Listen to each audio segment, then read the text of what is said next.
예수님께서 이 땅에 오셔서 십자가에 죽으시고 부활하신 후에 승천하시면서 약속하신 것이 하나 있는데 보혜사 성령님을 보내주신다라는 거였습니다.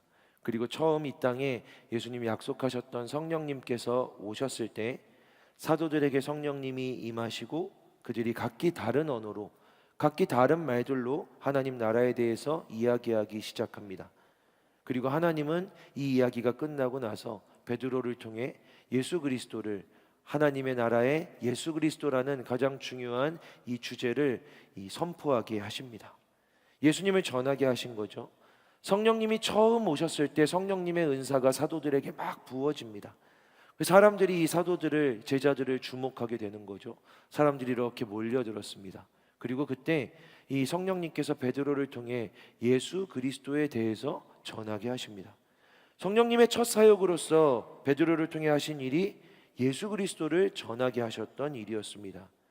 예수님이 살아계실 때 직접 옆에서 살아계신 예수님께서 그곳에 계실 때 직접 자기 입으로 말씀하시고 자기 몸을 보여주셨을 때에 바로 옆에서 그렇게 살아가시는 바로 가장 가까이에 있었던 베드로가 옆에 있었을 때에도 깨닫지 못했던 하나님 나라의 일들을, 그리고 예수님을 바로 옆에 있는 데에도 배신하고 떠났던 베드로가 성령님이 오셨을 때 비로소 예수님 진짜 하나님의 아들이시다라고 전하기 시작하는 겁니다. 예수님 바로 옆에 계셨을 때 하지 못했던 일이 성령님이 오셨을 때 일어나기 시작합니다. 그리고 놀랍게도 사람들이 이 베드로, 예수님을 배신했던 베드로의 말을 받아들입니다. 여러분, 예수님은 사실 굉장히 유명한 분이셨어서 예수님이 예루살렘에서 십자가에 못 박혀 죽으시는 장면을 사람들이 다 알고 보았습니다. 베드로는요, 예수님 가장 가까이에 항상 붙어 다니던 예수님의 수제자, 예수님의 가장 최측근이었습니다. 그런데 그들 모두 보았죠. 예수님이 십자가에 달려 죽으실 때 그 자리에 베드로가 없었다라는 거예요. 예수님 십자가에 못 박히실 때, 예수님 끌려가실 때 신문 받은 모든 장면, 모든 광경에 베드로가 그 자리에 없었다라는 거, 12 제자들 중 한 사람도 없었다라는 거. 사람들이 생각했을 겁니다. 그렇게 예수를 쫓아다니더니 정작 죽을 때가 되었을 때 아무도 그 옆에 없구나. 특히 그 옆에 항상 붙어 다니던 저 베드로라는 남자가 예수님 옆에 없었다라는 건 예루살렘에 있었던 모든 사람들이 다 알고 있었던 부분입니다. 베드로는 예수님에 대한 이야기를 하기에 굉장히 멋쩍은 상태, 어색한 상태, 부끄러운 상태입니다. 다 알고 있거든요. 예수님을 배신하고 떠났다라는 걸. 그런데 베드로가 당당하게 서서 성령님이 베드로에게 임하셨을 때 많은 사람, 모든 사람들 앞에서 예수님을 전합니다.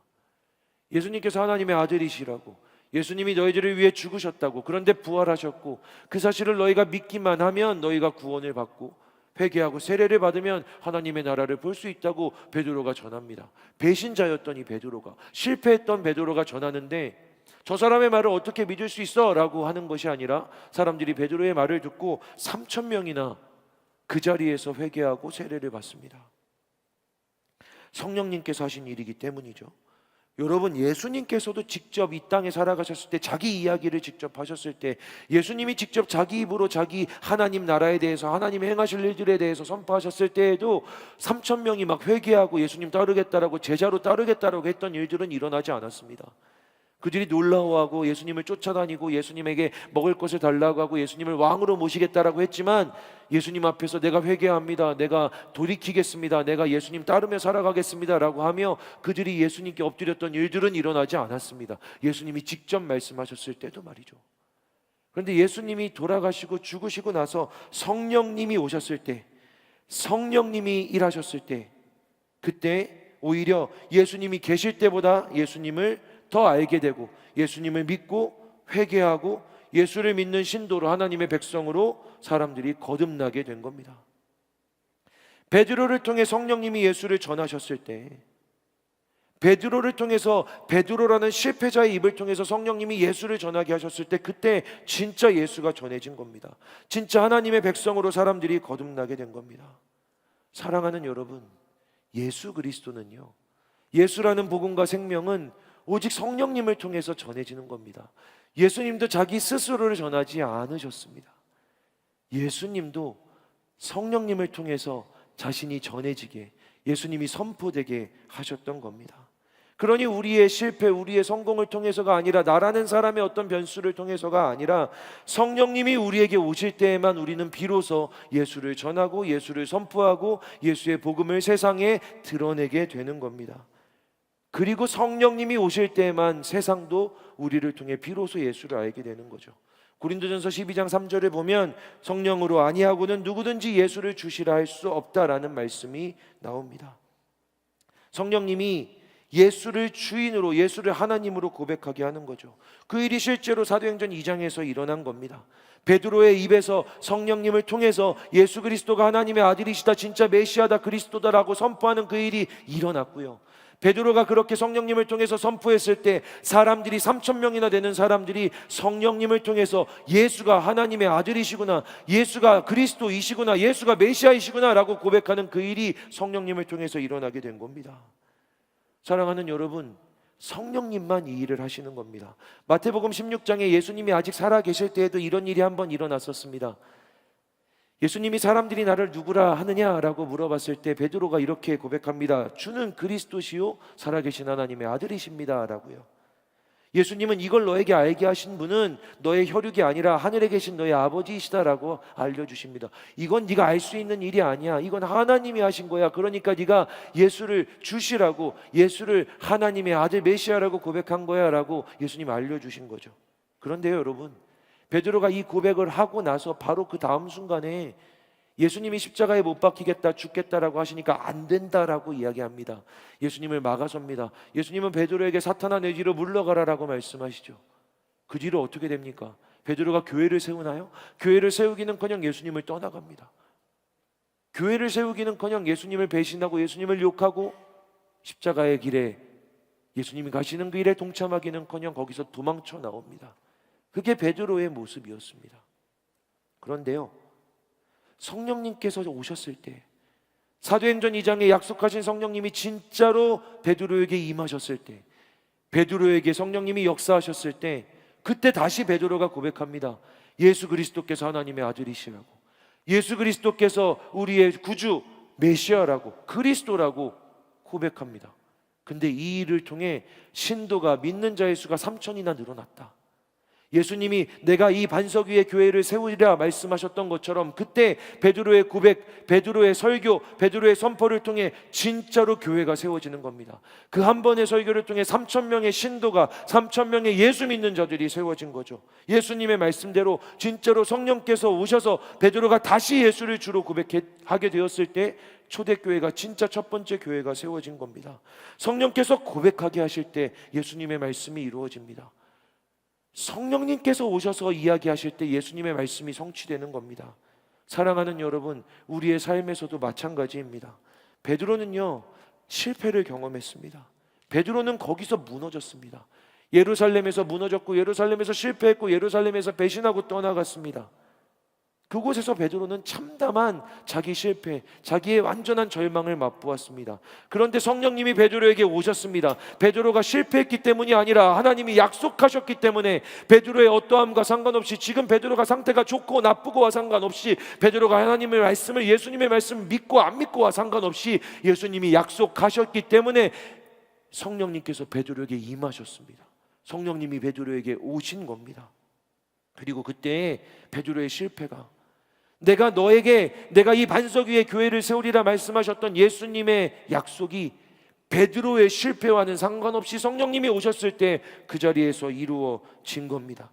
그가 그저 예수님의 말씀을, 약속을 믿고 기다리면서 그 자리에서 실패했지만, 도망가고 싶지만, 예루살렘에 있고 싶지 않지만, 예루살렘만 보면 내가 실패하고 배신했던 것들이 떠오르지만 거기에 남아 머무르면서 예수님이 말씀하신 약속을 기다리고 성령님이 오실 거야 라고 생각하며 그 자리에 남아 있었을 때 성령님이 오시고 베드로의 실패했던 모든 것을 성령님의 성공으로 바꿔 주신 겁니다.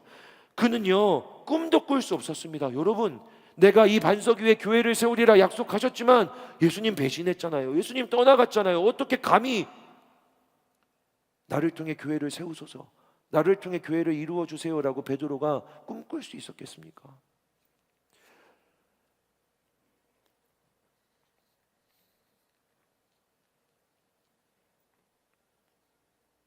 어떻게 감히 베드로가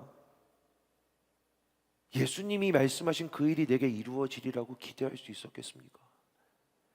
그런데 베드로가 성령님을 만났을 때, 성령님이 베드로에게 오셨을 때 취소된 줄 알았던, 폐기된 꿈인 줄 알았던, 예수님이 더 이상 그에게 기대하지 않는 줄 알았던 내가 너에게 교회를 세우리라라고 하는 그 일들이 이루어진 겁니다. 여러분, 성령님은 그때나 오늘이나 동일하십니다. 2000년이 지났지만 성령님은 바뀌시지 않았습니다. 그러니 오늘 여러분들이, 오늘 칸토의 청년들이 어떠한 삶을 살아가고 있건 간에, 여러분이 예수님과 한 주를 어떻게 보내셨던지 간에 예수님이 여러분에게도 성령님을 보내주시리라 약속하신 것을 믿고 여러분들이 기다리며 성령님 제게 와주세요, 성령님 제게 임해주세요 라고 고백하며 그 말씀을 신뢰한다면 베드로에게 그리하셨던 것처럼 여러분에게 주신 예수님의 모든 약속과 말씀들이 성령님을 통해서 반드시 이루어질 줄을 믿습니다. 말씀을 이루시고 성취하시는 분은 여러분이 아니라 성령님이십니다. 그러니 내가 어떠한 삶을, 내가 어떠한 기대를, 내가 어떠한 인생을, 내가 어떠한 결단을, 내가 어떠한 선택을 했던지와 상관없이 우리가 성령님이 오시기를 기다리고 기대한다면 성령님이 오셔서 그 일을 이루어 주실 줄을 믿습니다.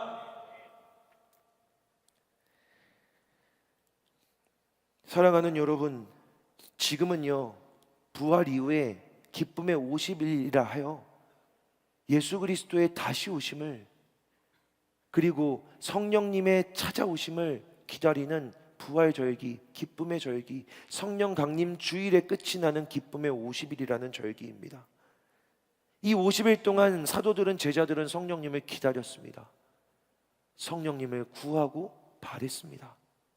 사도들이 그렇게 기다린 것처럼 사랑하는 여러분, 칸토에 사랑하는 청년들, 여러분들이 믿음으로 5월 마지막 주 성령 강림 주일까지 성령님 제게 와주세요, 성령님 제게 임해주세요, 성령님 제자들에게 그리하신 것처럼 그때나 지금이나 변함이 없으신 그 성령님께서 제 삶에, 제 인생에 찾아와 주세요라고 기도하며 믿고 신뢰할 때에 사랑하는 여러분, 여러분의 삶이 어떠하든, 여러분의 마음이 어떠하든, 여러분으로서 도저히 이룰 수 없고 성공할 수 없는 여러분의 인생의 모든 자리에 성령님이 찾아오셨을 때에 말씀을 이루시는, 말씀을 성취하시는 성령님께서 여러분의 인생을 하나님 나라, 하나님의 말씀이 이루어지는 자리로 바꿔주실 줄 주님의 이름으로 선포합니다.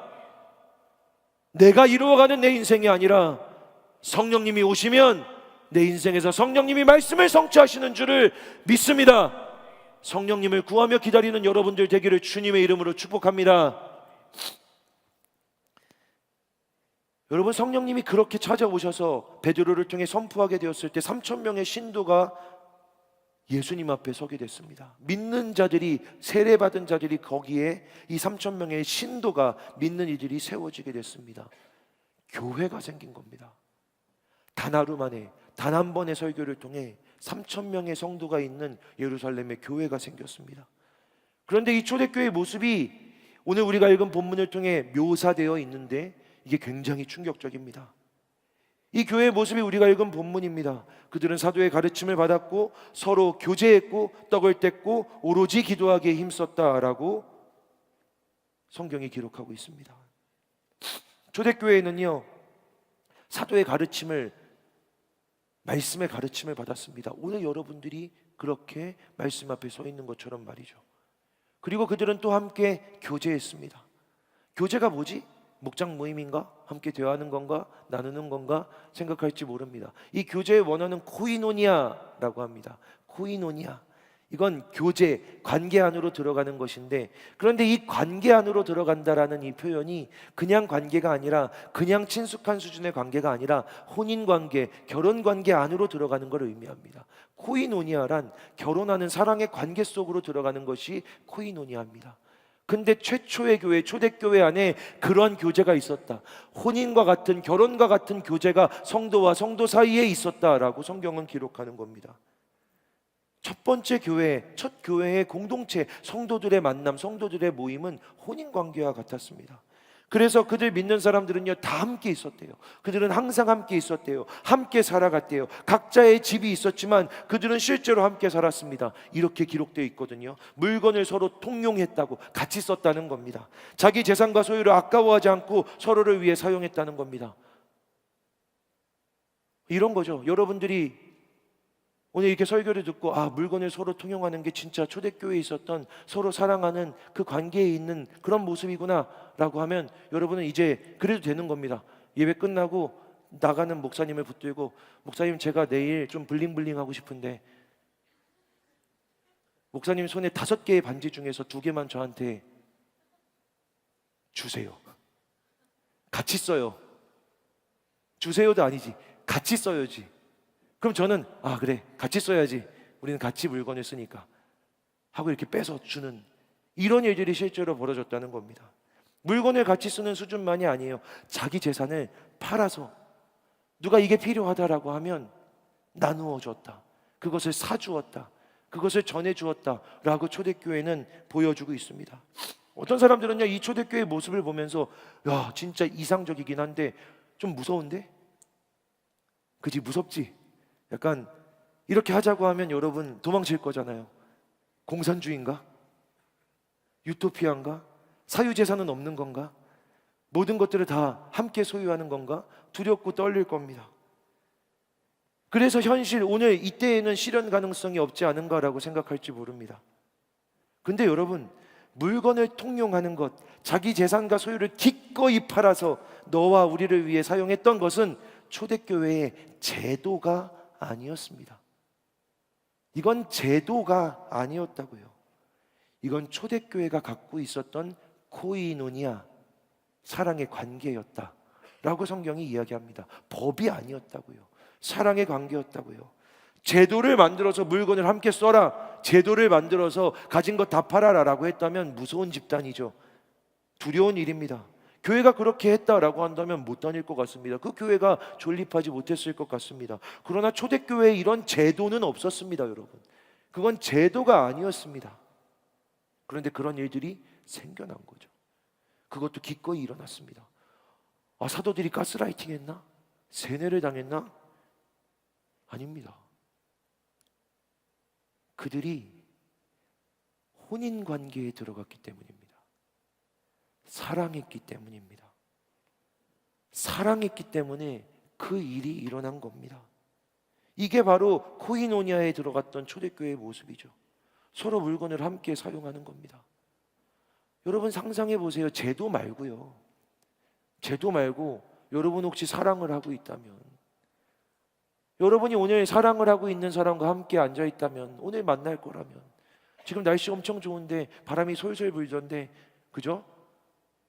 사랑하는 사람들 오늘 뭐 데이트 갈 계획이 있습니까? 저녁에? 근데 저녁이 됐는데 갑자기 솔솔 불던 바람이 확 쏵 하고 부는 바람으로 바뀌었습니다. 오늘 생각보다 얇게 입고 나왔는데 옷이 없는 겁니다. 근데 남자친구가 웬일로 남방에다가 자켓까지 걸치고 있는 거죠. 그러면 여자친구가 얘기하는 겁니다. 자켓 좀 줄래? 내가 입을게. 그럼 그렇게 얘기할 건가요? 내 거야. 왜? 내 옷인데? 너도 집에서 옷 입고 나오지 그랬어. 나도 추워. 기분이 상해서 음식점에 들어갔습니다. 각자 음식을 시켰어요. 남자는 뭐 라면을 시키고 여자는 김밥을 시켰습니다. 같이 먹으면 맛있을 텐데, 나 라면 한 입만 줄래? 왜? 라면 너도 시키지 그랬어. 5,000원밖에 안 하는데. 여러분 이게 사랑입니까? 서로 물건을 통용한다는 건요, 네가 먹는 것 내가 먹어도 상관없는 거, 네가 입는 것 내가 입어도 상관없는 거, 네가 쓰는 것 내가 써도 상관없는 거. 근데 그런 일들이 그냥 아무 상관없는 사람들 사이에서는 이상한 일이지만 사랑하는 사이에서는 이상하지 않은 일이란 말입니다. 사랑하는 관계에서는 이상하지 않은 일이라고요. 두렵습니까? 여러분 혹시 싱글들 있어요? 내가 연애를 하게 되면 내가 갖고 있는 걸 여자친구가 막 쓸 수 있겠구나. 너무 두렵다. 연애는 하지 말아야지. 연애는 못할 일이야. 사랑을 하면 안 돼. 지환아, 그렇게 생각하니? 아니잖아. 여러분, 사랑을 한다고 하면 그 일이 기껍고 즐거운 일입니다. 초대교회에 일어났던 건 억지로 물건을 통용하고 억지로 자기 재산을 팔았던 게 아니라 사랑해서 함께 쓰고 사랑해서 내 걸 팔아 그를 위해 사주는 일들이 일어났다라는 거죠. 그게 초대교회에 있었던 제도가 아니라 강력한 사랑의 모습이었습니다. 사랑할 때만 할 수 있는 일입니다. 근데 여러분, 이게 사실은요, 이런 일들이 사실은 예수님 돌아가시기 전에도 일어났습니다. 예수님이 죽으시기 전에 막달라 마리아라고 하는 여자가 자기 전 재산을 팔아서 향유 하나를 삽니다. 나드 향유라고 하는 향유죠. 어마어마하게 비싸서 그녀의 전 재산을 팔아야만 살 수 있는 향유인데, 그 향유를 단 한순간에 한 번에 예수님의 발에 깨뜨리고 그 향유로 예수님의 발을 닦습니다. 사치죠. 자기 전 재산을 팔아서 예수님의 발에 그냥 쏟아 부은 겁니다. 왜 그렇게 했을까요? 사랑하기 때문에 한 일입니다. 예수님이 진짜 기뻐하셨죠. 내 복음이 전해지는 곳마다 이 여인이 한 이 일도 기억되어 함께 전해지리라 라고 예수님 말씀하셨습니다.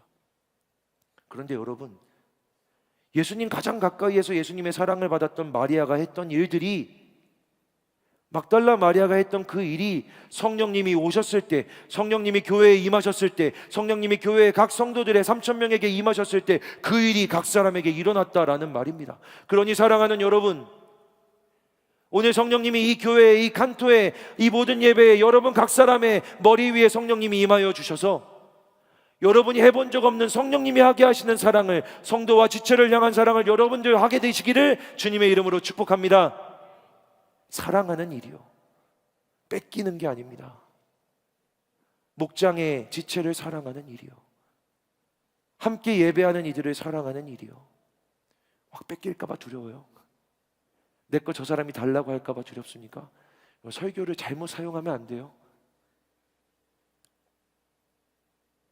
뺏기고 내 것을 내어주고 잃어버리는 게 아니라 사랑을 얻는 겁니다.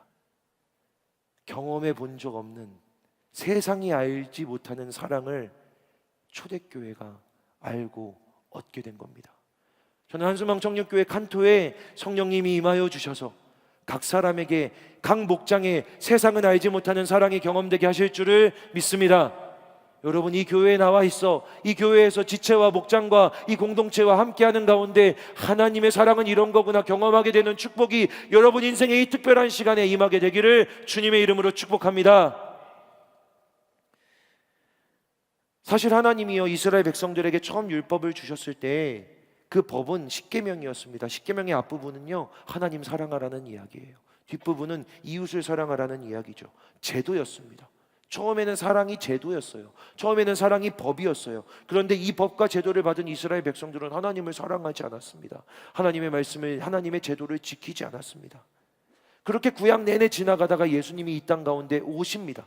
하나님이 아들 예수를, 사랑하는 하나밖에 없는 독생자 예수를 이 땅 가운데 보내주십니다.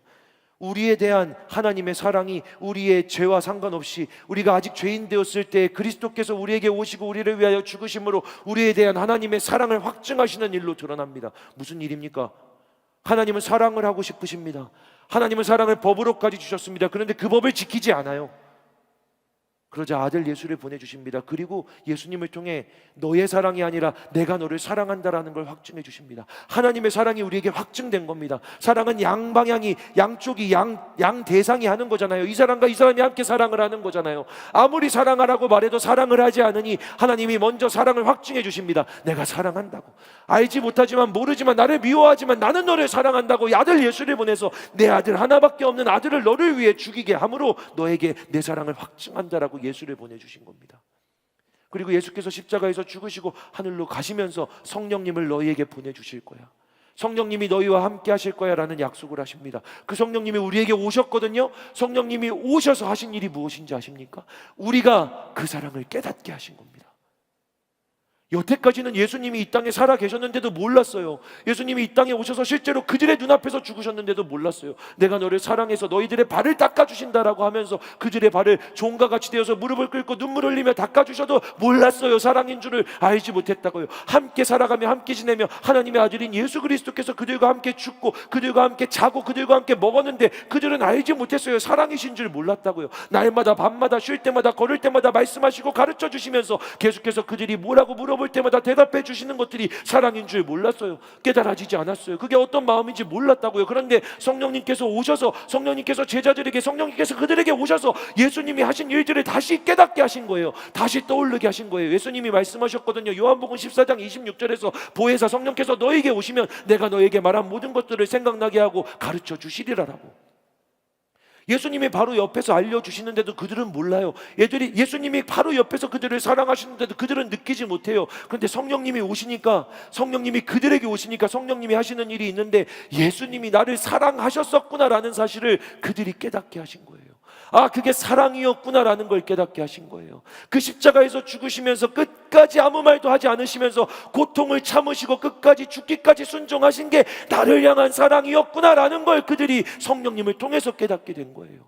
예수님이 눈앞에 있을 때에는, 예수님이 내 옆에서 살아가실 때에는 사랑하지 않았는데 성령님이 오셔서 깨닫게 하시자 그들이 예수를 사랑하기 시작했어요. 예수님을 사랑하게 된 거예요. 그런데 여러분, 예수님이, 너무 사랑하게 된 예수님이 지금 내 옆에 있어요, 없어요? 성령님이 오셔서 예수님이 누구셨는지, 어떤 마음이었는지, 어떻게 사랑하셨는지 깨닫게 하셨다니까. 예수님이 승천하신 후에, 이제 이 세상에 없으신 후에 성령님이 오셔서 깨닫게 하신 거예요.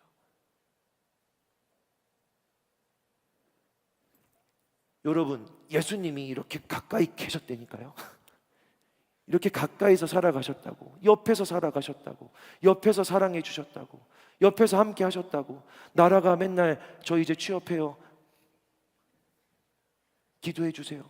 취업했어요, 기도해 주세요. 첫 출근해요, 기도해 주세요 라고 할 때마다 그래, 기도하자, 기도하자, 기도하자 하면서, 야 목사님 가면은 한번 커피 사줄 거야, 밥 사줄게요.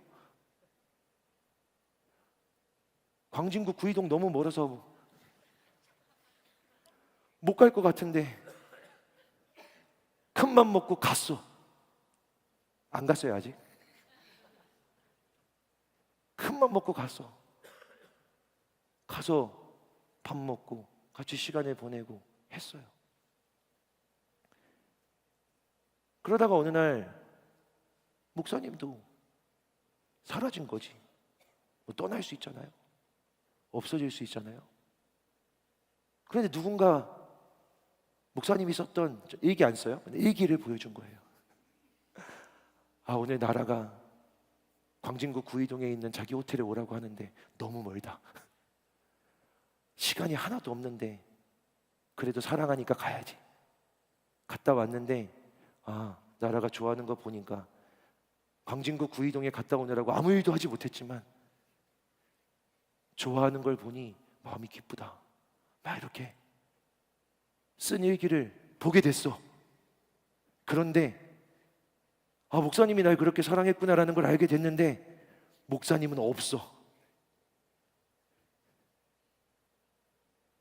예수님이 나를 그렇게 사랑하셨다라는 걸 그제서야 성령님이 오셔서 알게 됐는데, 아, 그 죽으심이, 십자가에서 죽으심이, 십자가에서 찢기심이 나와 날마다 동행하시면서 하나님의 아들이 3년 반을 나와 같이 먹고 자고 하시면서 내 모든 말을 들어주시고 내 모든 질문에 대답하셨던 그 일이 진짜 사랑이었구나라는 걸 그제서야 알게 됐는데 예수님은 거기에 없다고. 예수님은 그때 없다고. 근데 예수님을 너무 사랑해. 근데 예수님이 이렇게 말씀하셨거든.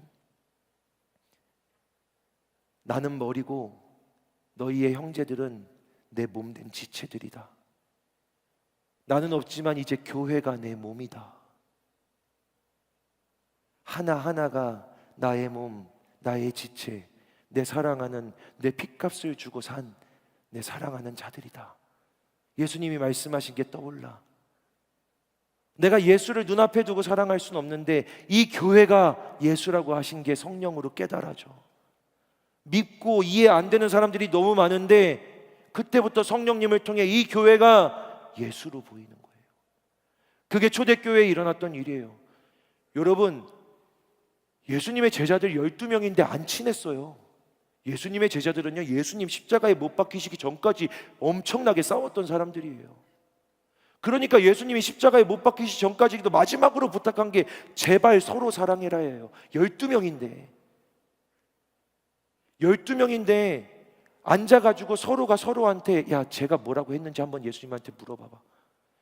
야, 제가 진짜로 끝까지 예수님 옆에 있는지 네가 한번 물어봐봐. 12명도 마음이 하나로 안 모아졌었어요. 12명도. 예수님이 부탁하신 게 서로 사랑해라예요. 내가 너희를 사랑한 것 같이. 그때는 사랑이 안 됐어. 그런데요, 성령님께서 깨닫게 해주신 거야. 예수님이 진짜 나를 사랑하셨다는 걸. 그런데 예수님이 진짜 날 사랑하셨다라는 사실을 깨닫게 되니까 옆에 있는 사람이 예수님의 몸으로 보여. 왜냐하면 이제 나는 사랑할 수 있는 예수님이 없으니까. 내가 사랑할 수 있는 예수님이 내 옆에 안 계시니까. 나는 너무 예수님을 사랑하고 싶은데 예수님이 주신 명령과 부탁밖에 없어. 그게 뭔지 아세요? 서로 사랑하라는 거예요. 예수님의 마지막 명령이 서로 사랑해라. 내가 너희를 사랑한 것 같이 서로 사랑해라 밖에 없어요. 예수님을 너무 사랑하게 되었는데, 예수님을 너무 사랑하고 예수님이 너무 그리운데 예수님의 명령밖에 안 남아있어. 서로 사랑하라는 명령밖에 안 남아있어. 그리고 그들이 예수의 몸이래, 예수의 지체래. 그러니 이 교회의 성도들이, 믿는 이들이 예수를 사랑하듯이 교회를 사랑하기 시작한 거예요. 경민이 아니잖아. 영민이를 사랑해서 내 걸 나눠준 게 아니에요. 영민아, 목사님이 티셔츠 하나 줄게. 영민이를 사랑해서 주는 게 아니에요. 영민이를 통해 예수님을 발견하고 경험하게 되니까 예수님께 드리는 마음으로 주게 되는 거죠. 그냥 나눠 쓰게 되는 거죠. 그게 초대교회에 일어났던 일이에요. 예수님을 사랑해서 일어났던 일. 사랑하는 여러분, 제가 일부러 여기까지 왔어요. 강단에서 여기까지 왔어요. 왜냐면 제가 눈이 많이 안 좋아졌거든요. 뒤에 있는 청년들의 얼굴들을 보고 싶어서 왔어요. 여러분, 제가 이렇게 와서 설교하잖아요. 그러면은 방송팀이 기분이 안 좋아져요. 미안합니다. 지금 얼마나 바빠요 지금. 야, 이러지 마. 복수하지 마. 근데 여러분, 다가오는 것, 가까이 가는 것이 사랑이구나. 목사님 맨날 저기 있는 게 아니라 한번 뒤에는 누가 있는지 궁금해서 보고 싶어서 왔구나. 지인이가 저기 앉아 있었구나라는 것들을 보려고 왔구나. 저기 있었구나. 저기 있었구나. 성종이가 맨 끝에 왜 앉아 있을까? 여러분, 그 마음이 사랑이었구나라는 것들을, 찾아오심이 사랑이었구나라는 걸 여러분들 알게 되었을 때 지체를, 공동체를, 교회를, 예수님이 나에게 그렇게 오셨다라는 사실이 깨달아졌을 때 이 몸된 교회를 사랑하게 되는 마음이 부어진다고요. 그 일을 하시는 분이 성령님이시라고요. 성령님이 오늘 칸토에 여러분들에게 그런 일들을 행하게 되시기를 주님의 이름으로 축복합니다. 여러분, 한소망 청년교회 칸토가 사랑하는, 사랑이 있는 공동체이길 바라요. 공동체를 독립을 처음 시작하고 우리가 교회다라고 외치기 시작했을 때 가장 어려웠던 게 사랑이었어요. 사랑하는 일이 너무 어려웠다고요.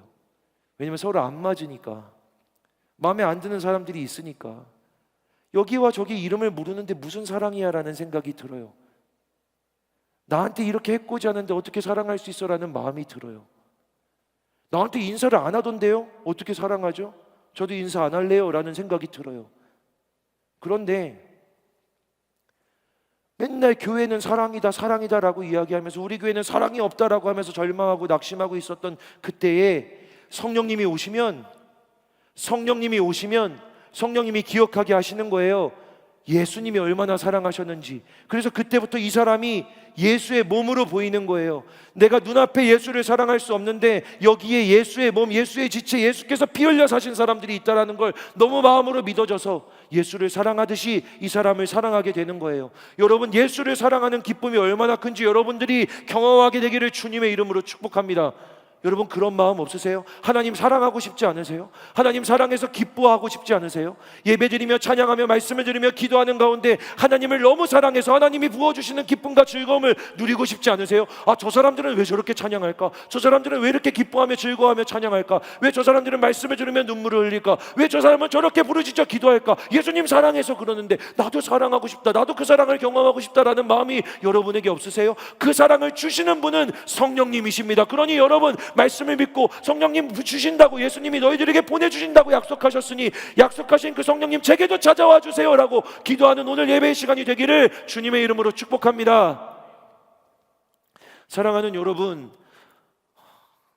한소망 청년교회 칸토가 하나님께 그렇게 기도했어요. 주님이 말씀대로, 주님이 말씀을 그대로 실현하는 교회가 되기를 원합니다 라고요. 이 초대교회의 모습이 뭐였는지 아세요? 날마다 마음을 모아서 성전에 모이기를 힘썼대요. 근데 그 성전은 어떤 곳이었냐면 기독교인들의 성전, 교회당, 예배당이 아니에요. 유대인들의 성전이었어요. 예루살렘 성전이라고요. 예루살렘 성전에서 어떤 일이 일어났는지 아세요? 예수님이 잡혔어요. 예수님이 신문 받았다고요. 예수님이 거기서 채찍질 당하고 예수님이 그 예루살렘에서 죽임 당했다고요. 그게 있는 예루살렘 성전이에요. 결코 기독교인들에게 예루살렘 성전은 우리의 성전이 아니에요. 근데 이 사람들이 날마다 성전에 갔대요. 왜 그랬을까요? 거기에 예수님의 마지막이 있거든요. 거기에 예수님의 죽음과 부활이 있거든요. 거기서 날 사랑하신, 나를 십자가에서 죽어 사랑하신 확증된 예수님의 사랑이 그 성전에 있거든요. 거기가 우리 성전이어서가 아니야. 거기에 예수님의 사랑의 확증이 있어서 자꾸 마음이 끌려서 성전에 가는 거야. 초대교회 제도가 아니었어요. 날마다 교회로 와, 이게 날마다 성전으로 와가 교회의 제도가 아니었어요. 그런데 마음이 너무 움직여서 집에 있다가도 너무 예수님이 생각나서 성전에 갔는데 다른 믿는 이들이 다 거기 있는 거예요. 그들도 집에 있다가 성령님께서 그 안에 예수를 생각하는, 사랑하는 마음을 부어주시니까 성전에 모이게 됐어요. 성전에 모여서 함께 기도하니 예수를 더 깨닫게 되고 예수를 더 사랑하게 돼서 모이기를 힘쓰게 됐다니까요. 불러서 나온 게 아니야. 아, 교회에서 왜 자꾸 부르지? 교회에서 왜 자꾸 막 토요일에 뭐 한다고 하지? 교회에서 자꾸 왜 이렇게 행사 만들지? 초대교회는 불러서 오는 게 아니라 마음이 움직여서 갔던 사람들의 모임이었어요. 사랑하는 여러분, 한소망 청년교회에도 그런 일들이 있었어요. 저희가 어퍼룸을 다시 새롭게 했을 때 그냥 마음 있는 사람들 화요일에 나와서 예배합시다 라고 했더니 부른 것도 아니야, 오라고 한 것도 아니야, 그냥 한 사람 두 사람 이렇게 와서 거기서 예배했을 때 한동안 그런 예배들이 만들어졌었어요. 아, 화요일엔 사람들이 와서 같이 예배하는 시간. 마음을 모아서 나왔더니 거기에 나와 같은 마음으로 어떤 사람이 나와서 함께 기도하는 그 일이 얼마나 신날까요? 얼마나 복될까요? 근데 그런 게 언제 일어나죠? 사랑할 때 일어나는 거 아니에요? 사랑하니까 자꾸 거기에 있고 싶어, 가고 싶어. 근데 그 사람도 여기에 왔어. 저는 한소망 청년교회 칸토의 모임들이 마음을 같이 해서 모이는 그런 시간들이 되었으면 좋겠어요. 억지로 나오는 시간이 아니라, 억지로 함께하는 시간이 아니라 마음이 자꾸 가서, 마음이 자꾸 움직여서 나 거기 있어야겠다, 나 거기 가야겠다. 여러분, 아까 막 광고했잖아요. 5월 8일에 어버이 주일에 꽃 따라드리는 행사 있다고. 야, 그 누가 하나? 아침부터 나와가지고 야, 나는 힘들겠다 라고 생각하세요? 진짜 마음을 모은다는 건, 와, 거기 가면 어른들한테 꽃을 달아드리면서 아, 진짜 기쁨을 누릴 수 있을 것 같아. 누구랑 같이 해야지, 누구 해요, 이런 거 물어볼 필요 없이 마음을 같이 해서 했는데 사랑하는 사람들이 거기에 막 모인 거예요. 사랑하는 한소망교회가 창립한 지 이제 창립주일이 되었대요. 6월 14일에 창립주일 기념으로 이 청년들이 이 교회의 미래라는 마음으로 봉헌 특송을 해달래요. 여러분 막 목장별로 영역별로 몇 명씩 나오세요 이렇게 동원하고 싶지 않아요. 그런데 기대하고 기뻐하는 마음으로 그 자리에 나와서 나는 같이 찬양하면서 하나님 주시는 마음을 누려보고 싶다. 저는 그런 마음을 모아서 성전에 모이기를 힘쓰는 일들이 우리 교회에 일어났으면 좋겠어요. 그리고 여러분 아까 광고는 안 나왔지만 오늘부터 여러분 오늘 예배가 끝나고 여러분들 은혜의 동산이라는 걸 신청할 수 있어요. 은혜의 동산이 뭐냐면 한소망 교회를 운영하는 영적인 심장 같은 거예요. 여러분 광야 같은 전쟁 같은 시간들을 우리가 막 지나가고 있었는데 이 동산이라고 하는 태초에 있었던 가장 아름답고 가장 복되었던 에덴 동산과도 같은 이 동산을 이 한소망 교회에서 만들어서 그 안에서 진짜 하나님 나라, 하나님의 사랑, 아버지의 사랑, 예수 그리스도의 사랑을 경험하게 하는 되게 특별한 시간이에요. 제가 여태까지는 이 동산에 풀로 안 올라갔거든요. 이번에는 저도 마음을 다해서 2박 3일 내내 올라가려고 해요. 올라가서 올라온 청년들을 위해서 기도할 거고 같이 눈물을 흘리고 함께 할 거예요. 여러분 오늘 끝나고 마음을 같이 해서 이 동산에 신청해 주세요. 행정실 가면 2층 행정실 가면은 종이에다 쓸 수 있거든요. 신청해 주세요. 저는 기대돼요. 마음을 같이 해서 이 동산에 신청한 청년들이 이렇게 많이 모였구나. 거기서 함께 이 동산을 만들어가고 하나님의 역사를 이루어가는 특별한 일들이 이루어지길 바라요. 그 모든 자리에서 초대교회에 임했던 성령의 역사를 우리가 경험하게 될 줄을 믿습니다. 사랑해서 함께하는 일이요, 사랑해서 함께하는 게 즐거운 일이요. 여러분 사랑해서 그 자리에 나왔더니 예수를 경험하는 일들이 여러분 우리 칸토에 넘쳐나게 되기를, 충만하게 되기를 주님의 이름으로 축복합니다. 여러분들과 함께 하고 싶어요. 그 자리에 여러분과 같이 있고 싶다고요. 그리고 제자들은요, 이 믿는 사람들은 집에 가선 떡을 떼었대요. 떡을 떼고 거기서 이 기쁨과 순전한 마음으로 음식을 먹었대요. 여러분 밥 먹는 건 맨날 하는 일이에요. 집에 가서 밥 먹는 건 이제 끝나고 나 돌아가서 밥 먹어야지 하는 일이에요. 그런데 이 사람들은요, 집에 가서 밥 먹을 때도 예수님을 생각한 거야. 예수님이 나를 위해 전부를 주셨지, 나를 위해 몸과 피를, 살과 피를 다 주셨지 생각하면서 집에서도 예수님을 생각해서 밤을 먹는데 그 안에 기쁨이 있었대요. 그 안에 순전한 즐거움이 있었대요. 성전과 집에서 계속해서 예수를 떠올리고 예수를 사랑하고 예수 때문에 만나는 역사가 일어났던 거예요. 그게 초대교회의 모습이죠. 여러분들 일주일에 한 번 우리가 만나요. 일주일에 한 번 우린 예배를 드려요. 일주일 만에 만나는데 여러분 이런 상상을 해보면 어떨까요?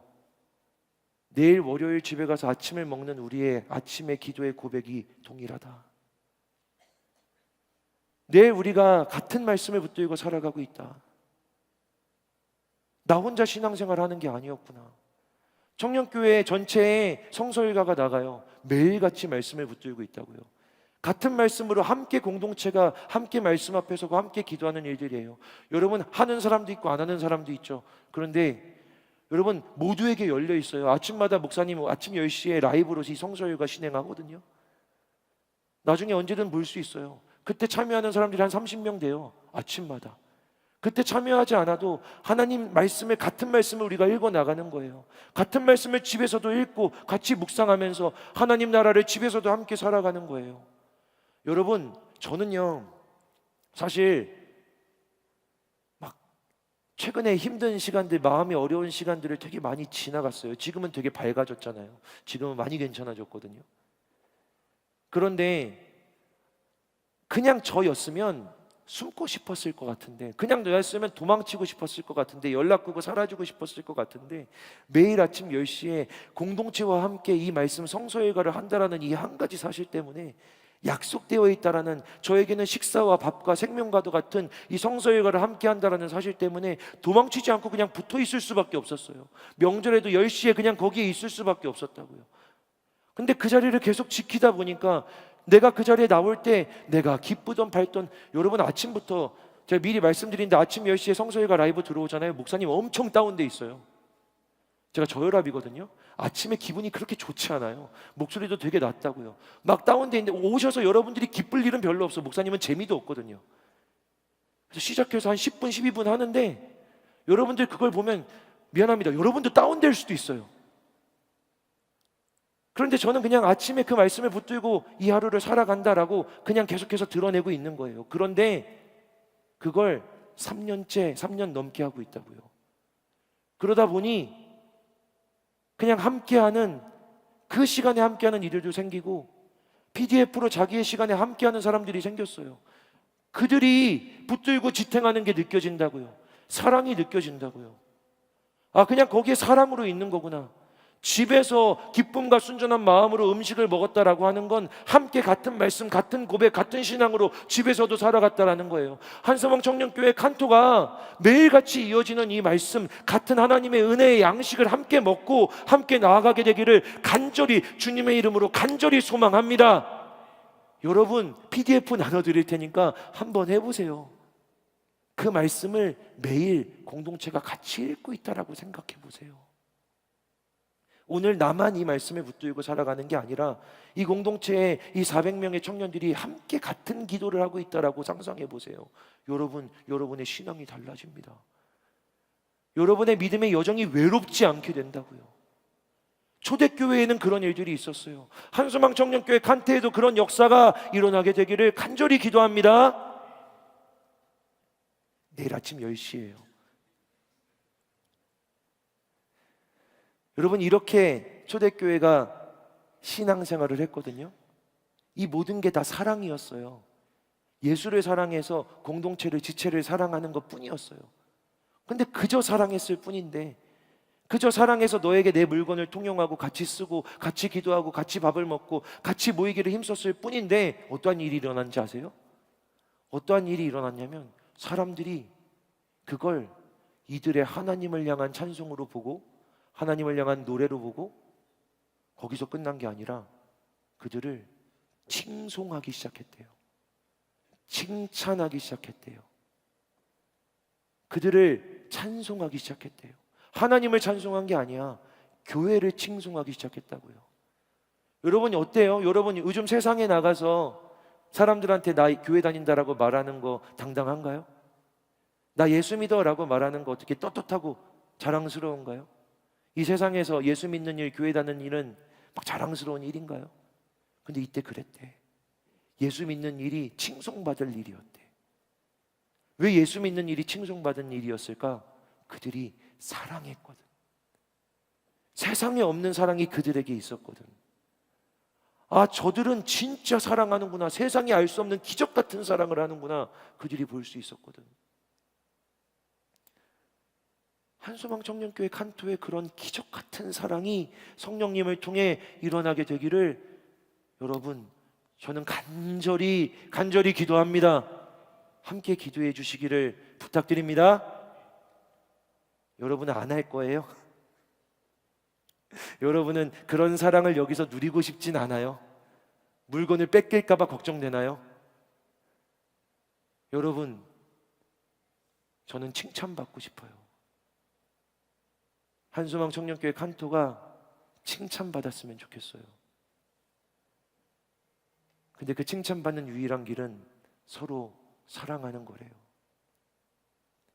여러분의 청년의 시기를 보내고 있는 이 교회가 남들의 걱정거리, 남들의 비난거리, 남들의 비방거리가 되기를 원하십니까? 저는 제 인생의 이 중요한 시간을 전부를 들여 헌신하고 있는 이 교회가 칭찬받았으면 좋겠어요. 그리고 칭찬받는 유일한 길은 사랑하는 거래요. 저도 마음을 다해 예수의 몸된 지체인 여러분들을 사랑하겠습니다. 그러니 여러분도 서로 사랑하세요. 이 교회가 칭찬받게 해주세요. 그때의 구원받는 자의 수가 날로 늘어난다 하니 다른 전도의 일이 없다니까? 다른 전도의 방법이 필요 없다고. 진짜 서로 사랑할 때 구원받는 자의 수가 날로 늘어나 그때는 3,000, 우리 청년교회 주신 이 1,000명의 비전이 성령님의 사랑을 통해 이루어질 줄을 믿습니다. 우리는 노래라고 하는 이름을 가진 칸토예요. 사랑의 노래를 함께 부르며 나아갑시다. 기도하겠습니다. 하나님, 오늘 한수망 청년교회 간토에 성령님으로 역사하여 주시옵소서. 성령님이 깨닫게 하여 주시고 우리 안에, 우리의 삶에, 이 교회에 있었던 그 모든 일들 가운데 얼마나 사랑하셨는지, 얼마나 사랑이었는지를 깨달아 가르쳐 알게 하여 주시옵소서. 이 교회가 성령님의 사랑으로 말미암아 오늘 다시 한번 새롭게 일어나고 하나님 앞에 서게 하여 주시옵소서. 예수 그리스도의 이름으로 기도합니다. 아멘. 사랑하는 여러분, 이 시간 자리에서 함께 일어나 함께 찬양하고 기도합시다. 우리가 함께 노래할 때에 교회로, 성령으로 세우시는 역사가 있을 줄 믿습니다.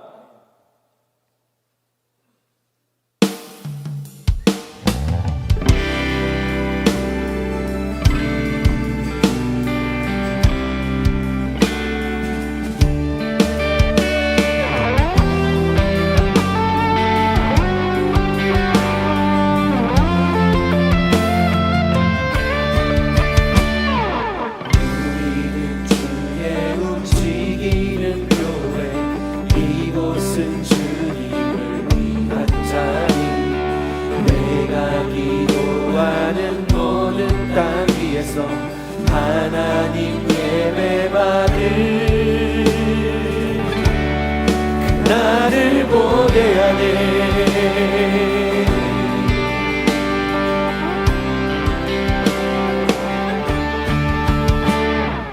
우리는 주의 움직이는 교회, 이곳은 주님을 위한 자리.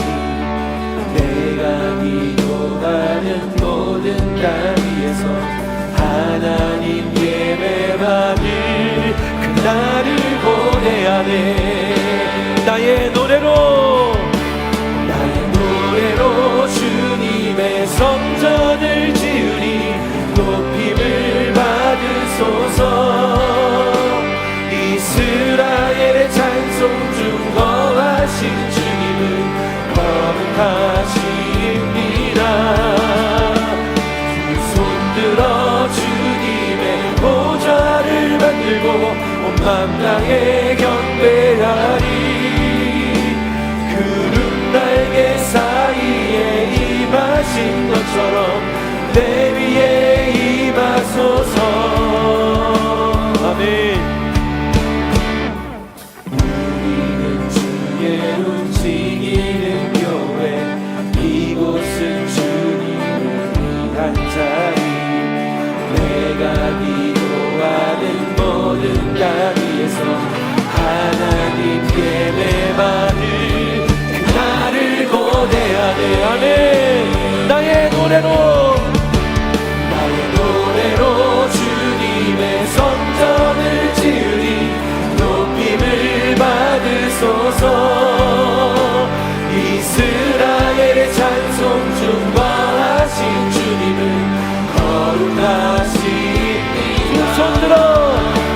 두 손 들어 주님의 보좌를 만들고 온 밤땅에 경배하리. 나에게 구름 날개 사리에 임하신 것처럼 내 위에 임하소서. 하나님, 우리가 이곳에 섰으니 이 땅을 치유하소서. 하나님, 우리가 어디에 있든지 주를 높이리라. 열방들아 주님을 송축할지어다. 그 발 아래 입 맞추라. 영원한 통치자 주 예수 그리스도, 그는 위대한 하나님. 우리가 이곳에 섰으니 이 땅을 치유하소서. 하나님, 어디에 있든지 주를 높이리라. 열방들아 주님을 송축할지어다. 그 발 아래 입 맞추라. 영원한 통치자 주 예수 그리스도, 그는 위대하신 왕.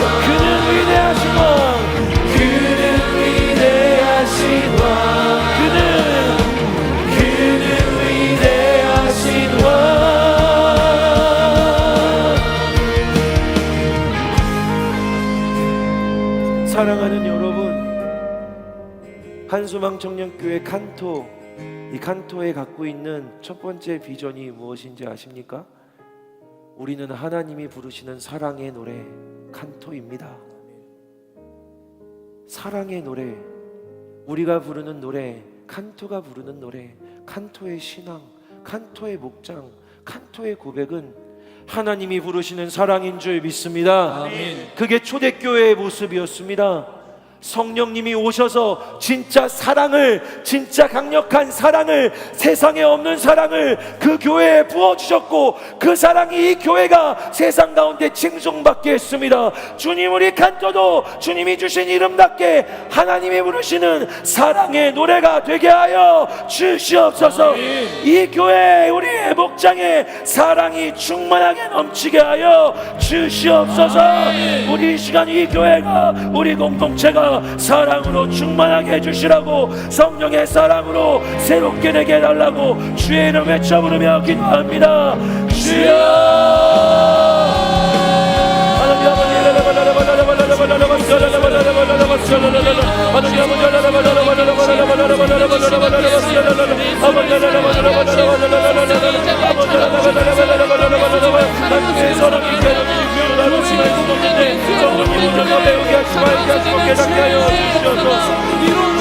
그게 사랑이었구나, 그게 사랑이었구나, 그게 사랑이었구나 깨달아 사랑하게 하소서, 사랑하게 하소서.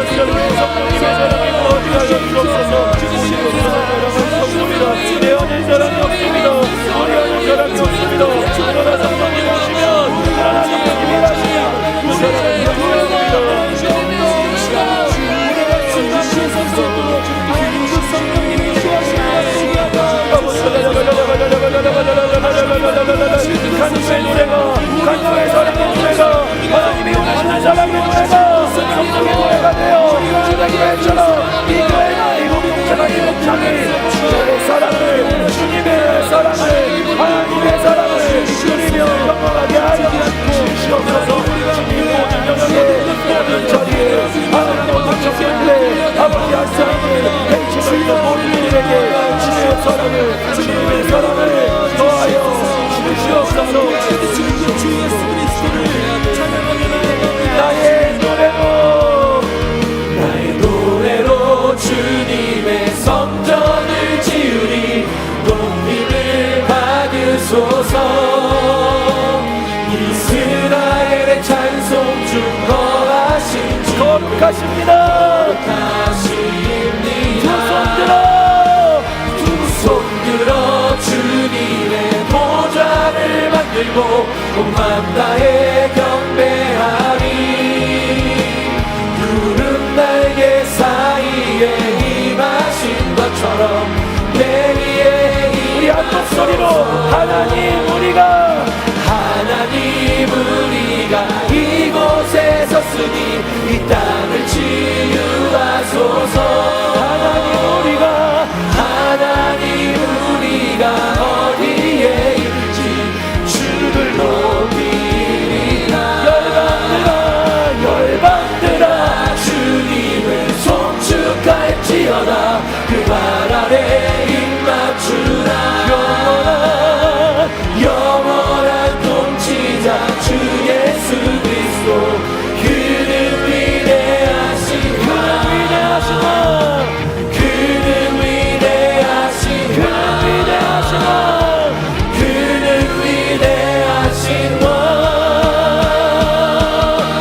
우리를 교회로 불러주신 하나님께 영광의 박수 올려드립시다. 할렐루야, 할렐루야. 성령의 사랑이, 세상에 없는 사랑이 이 교회 간구에 넘치게 하여 주시옵소서.